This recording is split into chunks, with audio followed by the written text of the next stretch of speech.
Today I'm going to be talking about the big bore 440EX and what the plans are for this thing. So initially I bought the four-wheeler, put a brand new big bore kit on it, and it actually still technically runs. The starter clutch went out, and the crank is going bad. So I got a brand new OEM Honda crank and crank bearings. This has like 30 minutes of use on it. There's like absolutely hardly any play at all in this thing compared to how that one and that one is. So it's gonna have a brand new big bore kit and a brand new crank. So this thing I'll have to keep for a while at least, you know.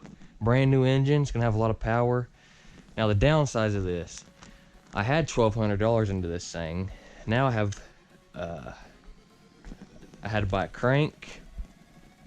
I'm gonna need probably new rear wheels. I'm gonna try to repair them. The wheel holes are hollowed out. So if you have any recommendations of how to fix those hollowed out holes without taking it to a welding shop and paying someone a ridiculous amount of money to do so, what else do I need? Starter clutch, that's probably 40-50 bucks. I need a flywheel puller, that's probably 20 bucks.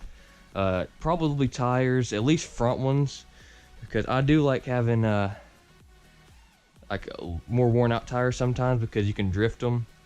And also my White Brothers exhaust, I have to restore it. It was falling apart. I got to get some self-riveting screws or something to restore it, and then I'll like somehow polish the aluminum on it, make it look new.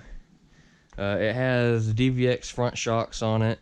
I switched those out to my DVX or LTZ, whatever you want to call it, and I swapped the bumper out from the DVX to this one. It actually fit. It mounted right up, and it had a DG bumper, but I'm going to put it on this one. I'm going to restore that bumper and then put it on this one. And bushings and everything are all tight on this machine, thank God. I got to I'll probably paint these handlebars because this also came off the DVX, and this was on the Honda, and I put it on this one because it was brand new, and then one of the freaking screws stripped out of it. They always strip out of these things. I don't know why. Like, they should have just used bolts instead of screws. That way it wouldn't strip out easily.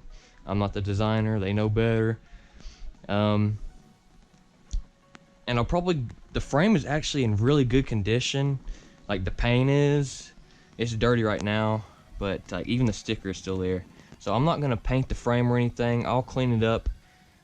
It ain't worth painting or powder coating this thing because it's in decent condition. And, you know, it has some rust spots and some scrapes, but overall it's in decent condition. I'll need my headlights to work. I'll probably get a jet kit because the aftermarket exhaust. But other than that, yeah, so I'll probably have around, by the time I'm done with this thing, I'll probably have around $2,000 into it. But I'll have a brand new engine, and I'll have a quad that's overall in good condition. You know what I'm saying? Like, the plastics are in okay condition, the stickers are there. They look good when they're muddy. The rear ones have a lot of scratches right in this area, and the seat cover's obviously worn out. But overall, if I make it look real nice with the built engine, I could probably get $2,000 out of it, or $2,000 worth of a trade. So I don't mind investing a little bit of money into it. But yeah, I love my collection that I got going on. I usually don't have 3 projects at a time, or 3 four-wheelers at a time. I've never had 3 four-wheelers at a time. But anyway, the 400 is gonna come up after this project's done. I was gonna sell it, but people really love 400EXs and they love the videos. My videos get thousands of views when it's 400EX related, so it would be stupid for me to get rid of it since so many people enjoy it. So I'm gonna keep it. I'm gonna keep it for now.